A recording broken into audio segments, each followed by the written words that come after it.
Welcome to Sports Connection. I'm Darrin Joins, Williamson County Schools Athletic Director. I'm here with Mr. Tate Mathews. Tate, our final show before Christmas break, and this is the last show of 2022. 2022 will be in the books for Sports Connection. Happy holidays. Merry Christmas. 2022 flew by, Coach. Flew by.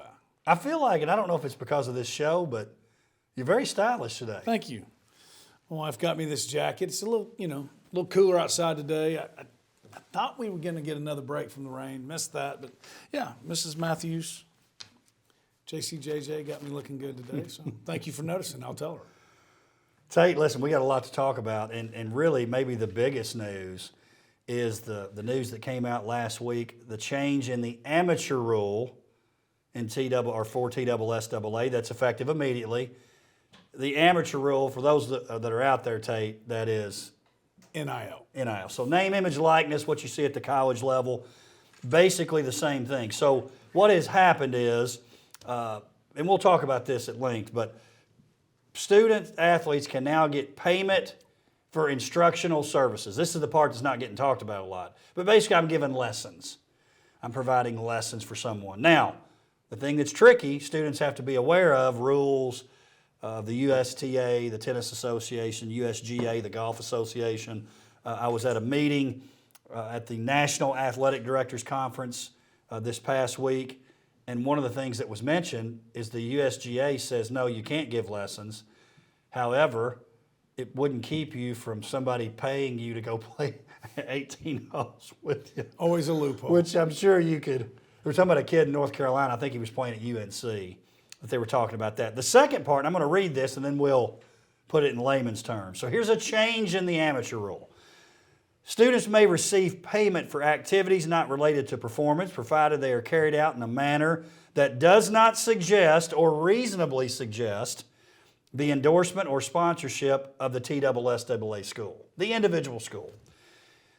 Image or the student's activities for which they are compensated may not include an image or likeness of the student in a uniform or other clothing or gear depicting the name or logo of the member school the student is attending or has attended. No reference to TSSAA accolades or championships may be used in the student's activities for which they are compensated.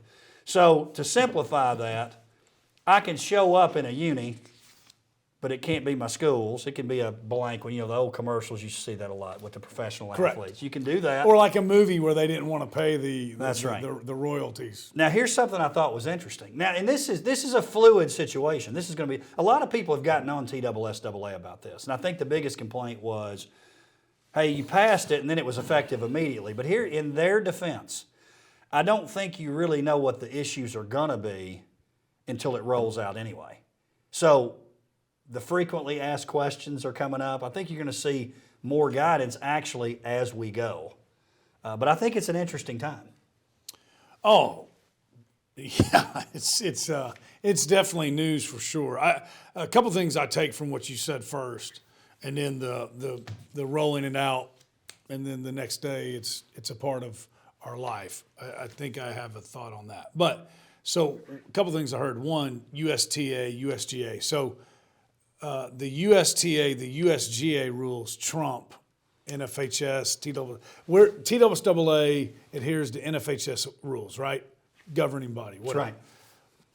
But when it comes to golf, the USGA rules trump all that. That's right. Well, and those kids are still trying to be amateurs. Right. As long as you want to be an amateur. Playing in tournaments and playing. So. So if you're not one of those, so I can, if he's graduated, so if I wanted to hire Reese Glover to give my son shooting lessons, he can now. He could have been.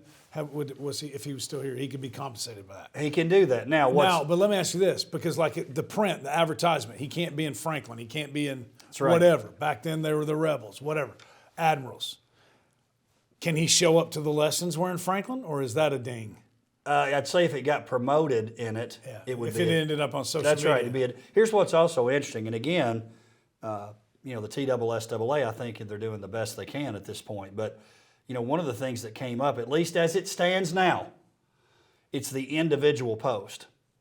So I'm promoting X company. Individual post can't mention it.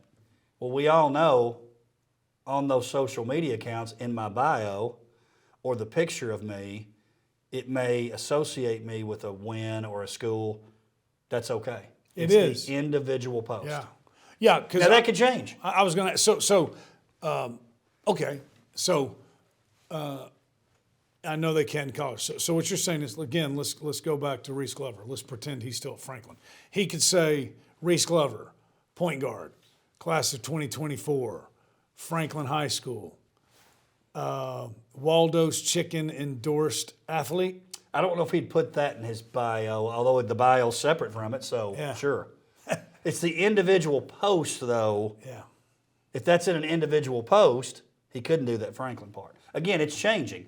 This may be different by the time we get back from Christmas. Christmas. And I will say this, again, all in the TSSAA, I think, is doing the best they can do. This is happening. The thing I feared about it not coming into play, and I like that we're trying to establish what our rules are, but I always feared this, that you would take a big-time player who your state, our state, wouldn't let them take NIL money, amateur rule, changing the amateur rule money, and the kid decided not to play his senior year, or she decided not to play her senior year because I'd rather take the money and that doesn't impact my eligibility in college. Right. And those things were happening, by the way. And if it's outside of football, yeah, I think that's the only one. I can just go play club. Here's the other thing I would say about it. I think when you see something like this, and I think you know me well enough to know this, I think we all, when something comes up that's difficult or something you don't like, and I'm not saying I don't like this, there is a period we all, at least a short period of time, dang, I can't believe this and I got to deal with this. But I'm not one to sit around wringing my hands about it. It's the rule. We're going to do the best we can to make it right. And I can tell you this, from my seat, I'm going to do the best I can to educate everybody involved. Who's that? Students, their parents, coaches, ADs, administrators, businesses. I want to make sure people know what's going on. For example, one of the meetings I went to, which was very enlightening, said, you got to talk to students about the words exclusivity and perpetuity. Now, for those of you that don't know those big words, which I'm sure most in WCS do, exclusive meaning I'm the only one, right, and perpetuity meaning forever. So if you're signing some kind of deal, you got to watch that. Here's some other things that come up. Can I interject? Sure, there? sure. Great advice. And as a high school athlete, I would stay away from both of those words. Yes. What? For sure. Deal breaker. Conversation's over. Here's the other thing. I think most people, again, think about the negative things that can happen with it. And those things are going to happen when you're talking about big dollar amounts. But some of it, think about, you've got kids, younger kids. It's a different day and time in terms of their creativity and entrepreneurial spirit, so to speak. Here's what happens. Well, you all have an entire center dedicated to it. That's correct. I mean, and it's probably the nicest one in the state. So, yeah, it's a big thing right now. Some of the NIL deals, they're not necessarily with big time players, but they're with people who have a following on social media. If you're a company and you see I have a huge following, you might not care if I'm a great player. You care that eyeballs are looking at my account. Right. We've got a lot of those kids. We've got some that maybe they're being followed because of their level of play too. But some of them, some of the deals that are out there, there's some D3 athletes that are getting a lot of money through this. It's not just who you think it is in terms of big timers, so to speak. Yeah. What do you call those? Social influencers? Influencers, yep. Very good. Some of those folks are the ones getting money. So I would say a lot of these deals are going to be innocent enough. Hey, you're going to give me free chicken at so-and-so. You said Waldo's for the season if I'll show up in a shirt or put it on my Instagram post. Good on them. Right. Whatever. So, and it could even be, let's use the Waldo's, the closest school to it is Franklin. So I'm going to go back to Franklin. They could, it doesn't necessarily mean money. It could be the Franklin offensive line. They could start a social, they could start a Twitter account, the Admiral Hogs, whatever. And every Tuesday they get to come in and eat chicken tenders and French fries and sweet tea for free, right? And then they can tweet it, right? Right. If this deal happens, I think you and I have broken this. We did? Oh, did we? But they can't show up wearing Franklin. Correct. They got to be in 30A T-shirts or. The posts are the big thing. As I'm I just go pick up the meal. Right. I don't think you can enforce that. But I guess what I'm saying is, when you hear this, it doesn't necessarily mean cash. No. It probably doesn't mean cash on most cases. But I will say this, parents beware, your son or daughter's 17, that's a taxable benefit for you, the parent. 100%. It's an in-kind right. type of endorsement. So there's lots of things that are out there. I think in 3 months we'll know more, and 1 year we'll know more, but it's here. It's here. And we may as well deal with it. I've talked to a lot of people about this. You spent the last 4 days learning a lot about it. It's here, and it's not going anywhere. Correct. So here's another thing I thought was interesting. Do you know how many NCAA violations there have been for NIL? Zero. Enough said. That's right. So it gets now. We'll say this: booster clubs. It goes against the state support organization rules. Our booster clubs couldn't do it, Right. because they'd be supporting something that's not a school activity. Now, somebody owns a business. I mean, it's that's a little different deal. It's funny. I've already seen people signing NIL deals, and then I look at the company and it's their parents.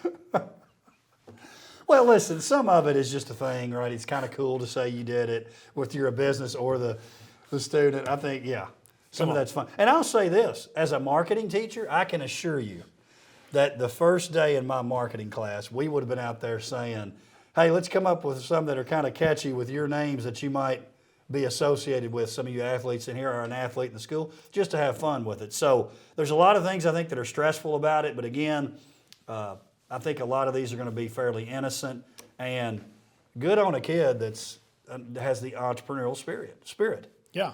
Good on them. It's going to create them. It's going to create some broad thinking, and we've got some really visionary kids. It's going to be all. I'm very much looking forward to the clown show. Well, I was going to say, if you're one of those that signed your kid to an NIL deal, I got a tie for you. If you're a regular viewer of the show. All right, and then I know. Maybe it's tongue in cheek though. We'll give them a break if it's meant to be a joke. Yeah. I know we got to move to basketball, wrestling, but real quick, the other thing too is I do believe this. I think from hearing from people, you were talking about it's already in other states, and there's already litigation in other states. Yeah. Did the TSAA rush this thing so they've rolled it out slower? I don't know, but I do believe that somewhere in there, maybe all the way in there, they were worried about and getting ahead of litigation. Yeah. From what I've been told, this is sort of how the homeschool rule came about. They knew it was coming, so they wrote a rule so they could control it a little bit. So they've got a tough job now. Yeah. And people that want to armchair quarterback the TSSAA, I mean, I get it, but no matter when it was rolled out and how long we waited, there were going to be some issues. Yeah. So I think they know a lot more this week than they did last week. Unless you're an accountant, you don't do your own taxes, right? Most people don't.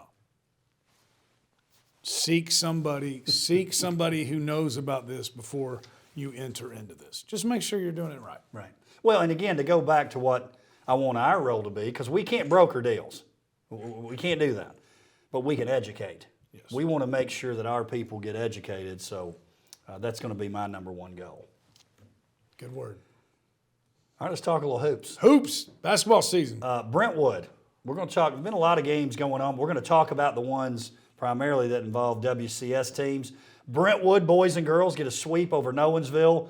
The boys coming off a loss to Lebanon. The girls, they're very young, and they beat a really good Lebanon team that beat Summit. Yes, and has been a state tournament team the past couple of years. I mean, so that's a strong win for Brentwood. That was definitely an eye-opener to me. It was to me, too. I actually watched that game. It was the first night they rolled out the Score Vision video boards. Looked great that night. They did a good job out there at Brentwood High. Ella Ryan in the Nowensville game, 50-42. She led all scores with 18. Nowensville freshman Addison Wyman, 15 points. Freshman. You're seeing a lot of freshmen, sophomores. Coach Ladd's team's now 5-2. They're playing pretty well, and they're going to be good on down the line. They got Lelena Washington, who's a sophomore. They're coming. Yeah. I want to start. That's going to be our new thing. Hey, can we get a Dion graphic and we just kind of start adding that? I'm coming. We can say we or I. We want maybe a little Dion. I like it. I think that's Nolensville. a task for Lance. Nolensville. We coming. We coming. I think that'd be great. And then have a picture, a video of Ladd or the coach, whoever the coach is. Now hit my theme music. Watch some of that, please do. It's very entertaining. It's going to be fun to watch. The boys' side, Brentwood 47-33 over Nolensville. Couple of sophomores for Brentwood led them in scoring. Nick Degnan, Mason Bell. Nolensville, there was good and bad news for Coach Gadice and his team. Good news, 8 players scored. Nice. The bad news, none in double figures. That's usually not a good sign. Remember how we talked about in basketball, if you end up with 3 players in double figures, you probably win 90% of those games. Especially on the ladies' side. Especially on the ladies' side. So, but they're getting better just like the boys' team. Page and Franklin, again, a split. The girls for Page, 70-50 over Franklin. On the boys' side, 60-56 Page.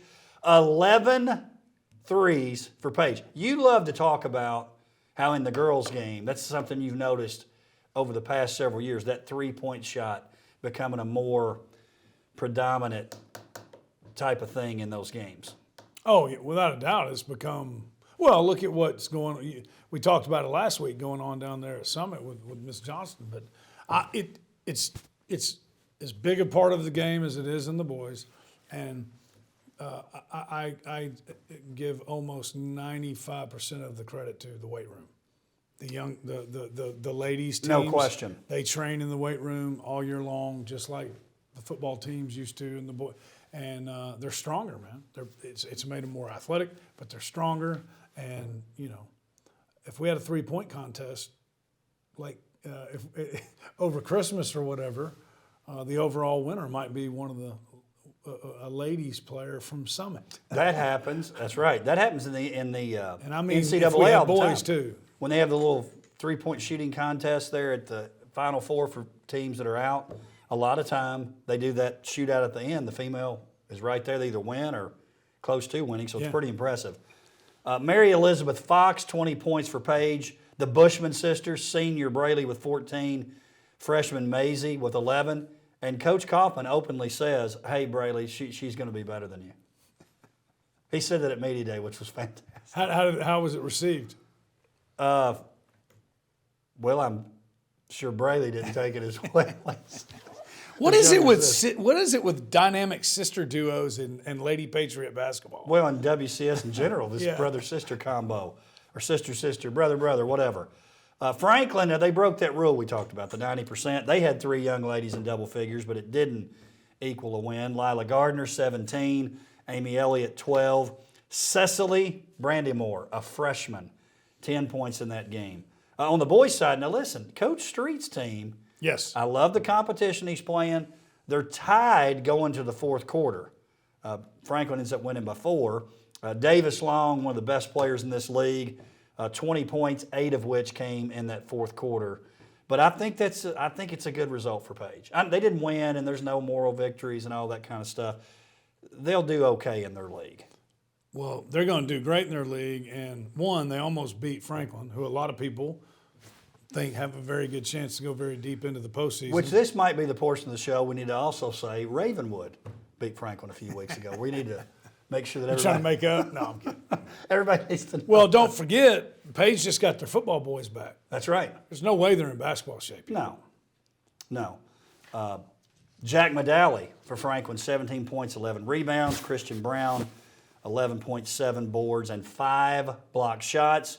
On the Page side, Isaac Power, nice player, sophomore, coming off the football field, 16 points. Grant Snyder, 14. Andrew Kakuya. He's in the all-name squad. There's no question. Hey, Summit and Centennial with the split. Tate, talk about our girl Quinn Johnston for Coach Wild. They win 55-28.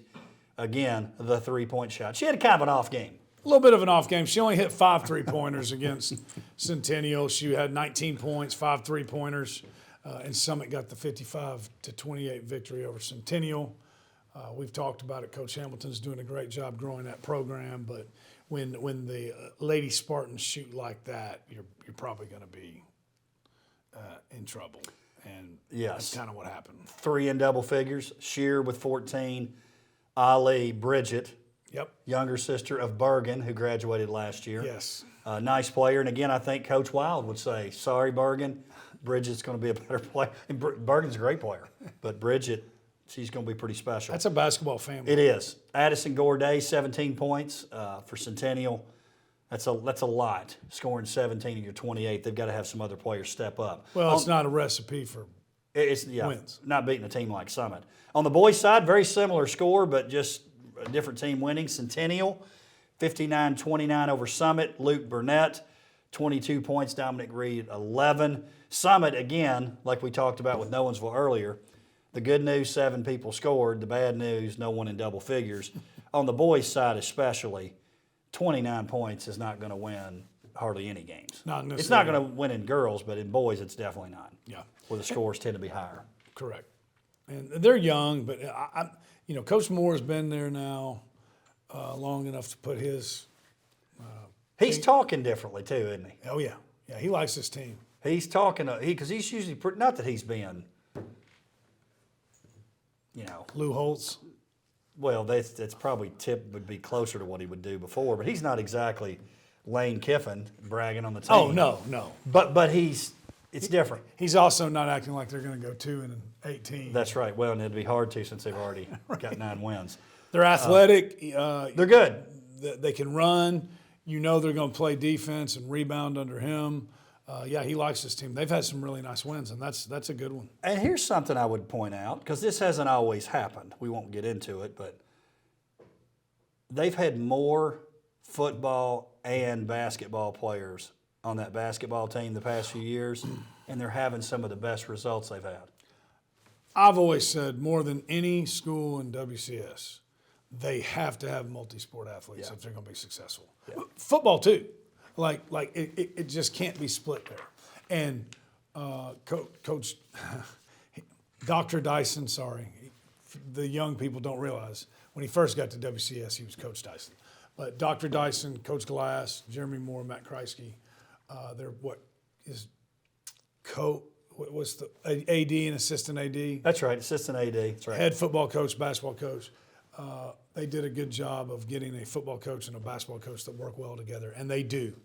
You got to have that there. They're a lot like you and Crabtree were, or you and Donnie were. Well, and I can say if those two are on the same page, yeah, Centennial is going to be good at football and basketball. When that goes, I think it's important at every school that boys basketball and football see eye to eye. I mean, those two can kind of determine what happens in your athletic program. And if you can't get along with Jeremy Moore and Matt Kreisky, something would be wrong with you. Yeah. Well, and to throw it in there too, there's other places, and then with Coach Boffman. I mean, I would say there, football, basketball, boys basketball, obviously, and baseball support each other as well as anywhere I know of right now. Well, one of my favorite things to say is Brentwood High has traditionally had more dual sport athletes, and they've won the most state titles, not even close. Right. I mean, there's no one even really second. No. I mean, they're so far ahead. I need to look that up. I wonder if they have more team titles than the rest of the county can. They might. They probably do. Team. You start talking volleyball, track, cross country. It's pretty good. Tennis, golf. I'm willing to bet that they do. Plus, they've been here since '82. Franklin's been here since 1910. Flagship. Fairview boys, I want to give a shout out to Coach McCoy and his squad, 9-0 after a beatdown of the Jeremy Qualls led East Hickman squad, 76-38. It wasn't East Hickman then. I don't know where he'd be zoned based on, but he was. No, I think he was Hickman County. He was, but there wasn't East Hickman. Right. I'm wondering, would he be zoned for Hickman or East if he were? I think Hickman, because I think he's Centerville. East Hickman's more Laos. Okay. Bon Aqua. Okay. So, hey. Qualls is from the city. Well, we can talk about, you're correct, because you got to enjoy a round of golf with some of the city slickers out there at The Skyview Country the Club. Skyview Country Club. I mean, you almost don't know where you're at.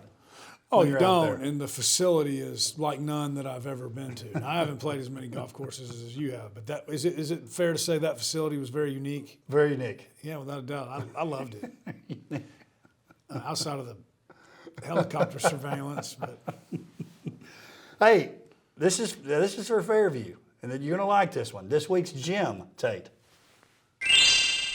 Fairview goes 13 for 27 from 3-point range. Now that's a gem, but it's not the gem. oh, there's more to it. That's what did Paul Harvey say? And now the rest of the story. Here's the rest of the story. If you only counted their 3-point makes, that'd be 39 points. That was enough to defeat East Hickman, who scored 38. Nothing against East Hickman. I just thought I would point that out. Well, Okay, you're digging through in your honor bag of that, I think we've talked a lot about boat races and snappy pizzas and football. I'd say that is a basketball boat race. Congrats, Coach McCoy. Well, look at those stats, Tate. Bryce Embry, 24 points. Jack Estes, 21 points. Oh, funny. Mays McCoy, 11 assists. What's he doing? He's distributing the ball. What does that sound like in football? Quarterback. Is that coincidental? Don't think so. I don't think so either. This team, they've got that really good junior class. Yes. This team, to me, is one that if they can break through and get to the state tournament, they'll go twice. I think it'll be a little harder with the pressure if they don't make it. It doesn't mean they can't make it, but they coming. You like that? Now I, or they, all of them apply now. I can see McCoy being willing to make a video on that. The dad, that is. Yeah, no doubt. Girls side, which I don't want to talk about too much, but they dropped their game. Are you predicting state tournament? Or are you there yet? I'm not quite there yet, but I'm close. You're close. Okay. They're good now. I'll say this. You take a look at the 9 boys basketball teams in WCS. They're a heck of a lot closer to being the best team than they are the worst. They're good. Yeah. Oh, yeah. They beat Indy last year. They'll play anybody. They're not worried about it. He's got a nice team. Yeah, this class he's been waiting on a couple years on this one. I agree. Did want to mention, too, Ravenwood had an out-of-district game, a 68-67 buzzer beater over the school formerly known as David Lipscomb High School. Gaynor with the assist. Rocco Lamuno with the bucket. They get 3 people in double figures. Will Brent, Gaynor, and Lamuno all in double figures. Nice win there for Ravenwood. It's a really good out-of-district win.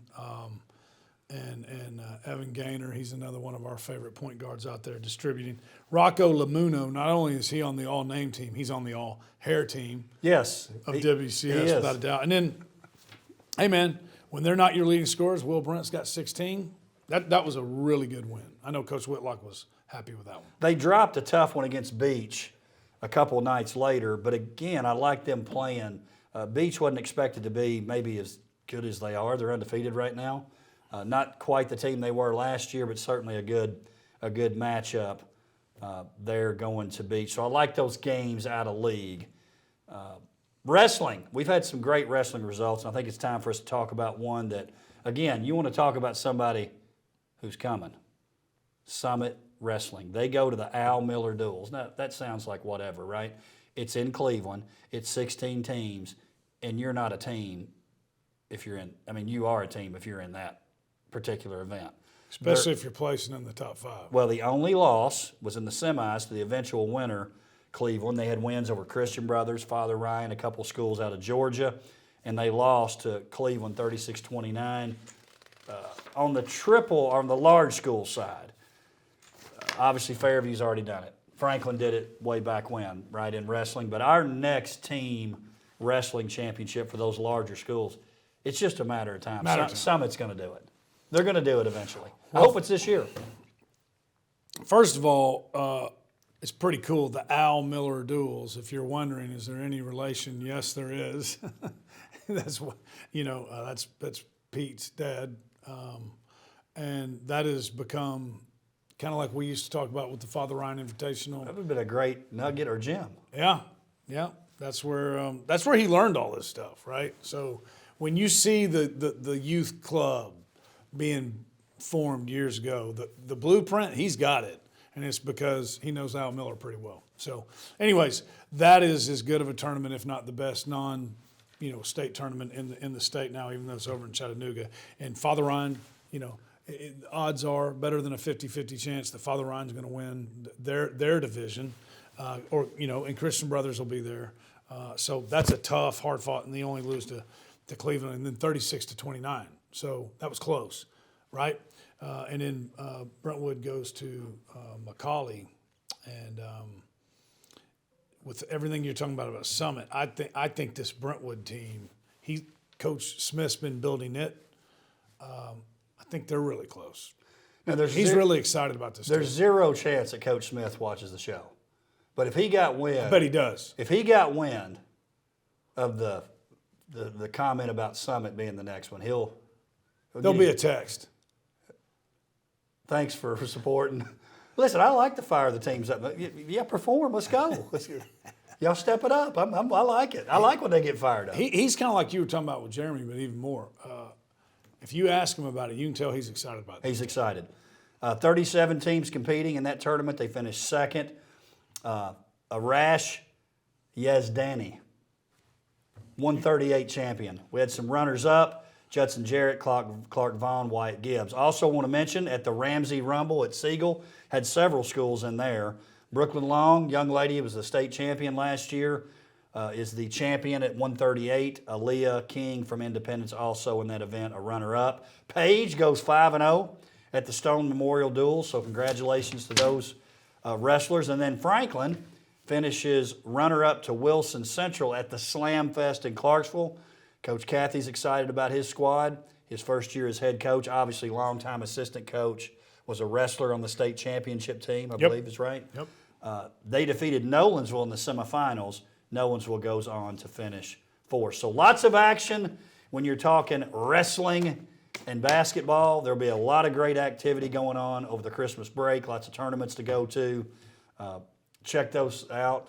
Because there's always, listen, let's face it, when you got family in town, a lot of times you want to need to get away.